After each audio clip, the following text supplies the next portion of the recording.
दुनिया में ऐसा है। ये पाकिस्तान में जो बाज फार्मास्यूटिकल कंपनीज हैं, उनका बिला वजह इतना इन्फ्लुएंस रहा है डॉक्टरों पर, और इसका डॉक्टरों के मतलब ये साथ हुआ कि जिनके। हम इस प्रोग्राम के जरिए आगे बढ़ते हुए ख्वाजा सलमान रफीक को बाकायदा तौर पे जो आप कह रहे हैं हम सुजेस्ट कर सकते हैं, रिक्वेस्ट कर सकते हैं कि भाई आगे बढ़ें और जेनरिक मेडिसिन के लिए आगे बढ़ें। जैसे कि अभी जब हम ये कैंसर पेशेंट्स की मेडिसिन की बात कर रहे हैं तो जो ब्रांडेड मेडिसिन है जो बाहर से इंपोर्ट करनी है हमने, वो कोई 90,000 की पड़ती है, और जो हमारी लोकल मेडिसिन है वो महीने की 8-9 हज़ार रुपए की पड़ती है। सर ये 10 गुना का फर्क है कीमत का।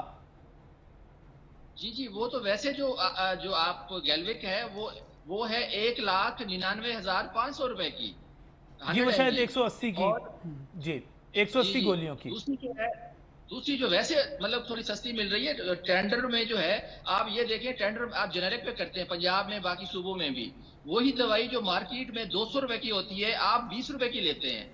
आप गवर्नमेंट खरीदती है तो वो हलाल है, अगर आम आदमी जो है ना, ये देखें, ये खुला तजाद है।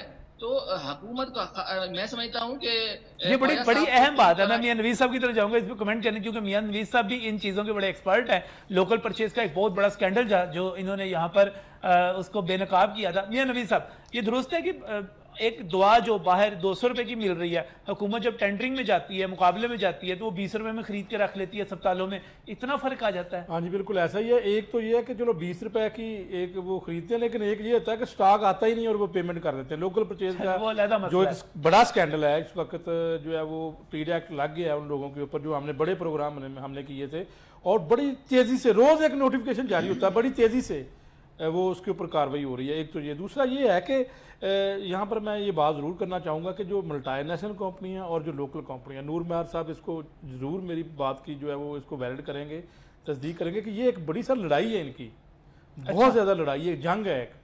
तो इसके अंदर उनकी ये बात भी दुरुस्त है कि बहुत सारे प्रोफेसर मैंने देखे हैं कि जो फॉरेनर विजिट करते हैं उनको मल्टीनेशनल कंपनियां जी, पैसा भी यूरोप देती हैं, कॉन्फ्रेंसिस ये के बात नाम के दुरुस्त ऊपर है। सैरें और बहुत करते सारे हैं। प्रोफेसर मैंने ऐसे भी देखे हैं, वो पैसा नहीं लेते, वो पैसे अपनी वार्ड के ऊपर लगा देते हैं, लेकिन चलता ये जरूर है। लेकिन मैं ये कहूँगा क्योंकि इस वक्त कैंसर के गाड़ियाँ शाड़ियाँ भी लेते रहे हैं। जी सारा कुछ चलता है। कैंसर के मरीजों का जो मामला है ना नजम भाई, ये देखें इस वक्त सिर्फ 2 अस्पताल है, एक म्यू अस्पताल है और एक जना, जहां पर जो सरकारी मरीजों को, जो रजिस्टर्ड मरीज है, इनका इलाज हो रहा है। अगर इन मरीजों को दोनों हेड ऑफ डिपार्टमेंट, म्यू वाला भी कह दे और जना वाला भी कह दे कि ये अद्वियात खाई जानी चाहिए और इसमें कोई मसला नहीं, तो बात खत्म है, किसी किस्म का रौला नहीं रहेगा, मरीजों के तहफात भी दूर हो जाएंगे, क्योंकि ये रजिस्टर्ड मरीज हैं। ये कोई आम, ये ऐसे तो नहीं है गली मोहल्लों के मरीज, ये रजिस्टर्ड हो चुके हैं और गवर्नमेंट ने इनको मेडिसिन देनी ही देनी है। बिल्कुल। ये हमने दोनों आज का जो प्रोग्राम था, मैंने जानबूझ के ख्वाजा सलमान रफीक को ज़्यादा नहीं दी, हम चाहते तो उनसे रिक्वेस्ट कर लेते कि बात करते। और बिल्कुल आखिर में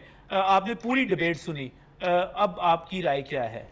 सर राय तो मेरी यही है कि बिल्कुल म्यू के और एमएस बाकी बैठना चाहिए एक बिल्कुल उनको मरतबा। बैठना चाहिए, क्योंकि ये कैंसर पेशेंट है बेचारे, इन हाँ। पे कोई तजर्बा ऐसा नहीं होना चाहिए। तजर्बा भी नहीं होना चाहिए। हाँ। शायद सुल्तान साहब बहुत बहुत शुक्रिया तशरीफ लाने के लिए।